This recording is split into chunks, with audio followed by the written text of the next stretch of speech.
pašā Rīgas sirdī taču nebūs sekta, es domāju. Jāiziet uz domu. Mani sauc Ingus. Esmu no Doma draudzes tagad jau 11. gadu dzīvē. Iespējams katram, varbūt ne katram gadās tāds periods, kad cilvēks meklē kādu patiesību vai jēgu.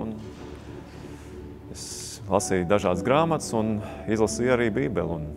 Man uzrunāja tie vārdi, kas tur ir.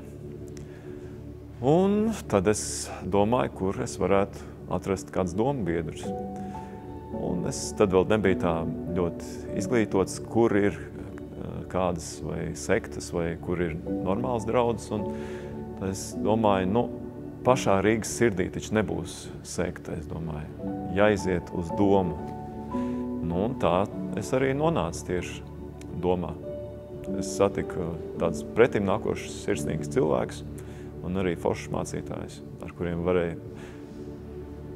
cilvēcīgi parunāt un arī uzdot jebkurus interesējušos jautājumus.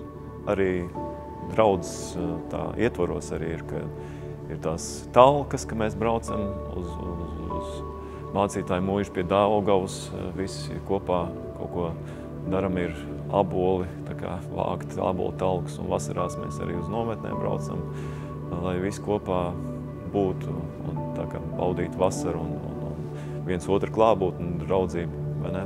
Bet, ir, protams, arī ļoti svarīgi, kādi cilvēki ir draudzē, un svarīgi tā vide, tā sadraudzība, kas veidojās starp šiem cilvēkiem, kas draudz cilvēkiem. Jā.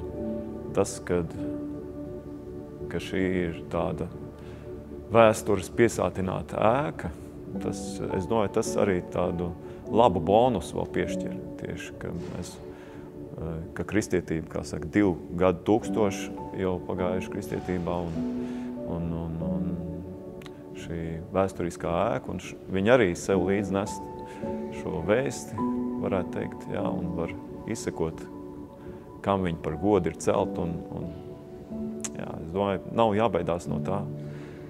Galvenais ir cilvēki un tā vēsts, kas tiek sludināta.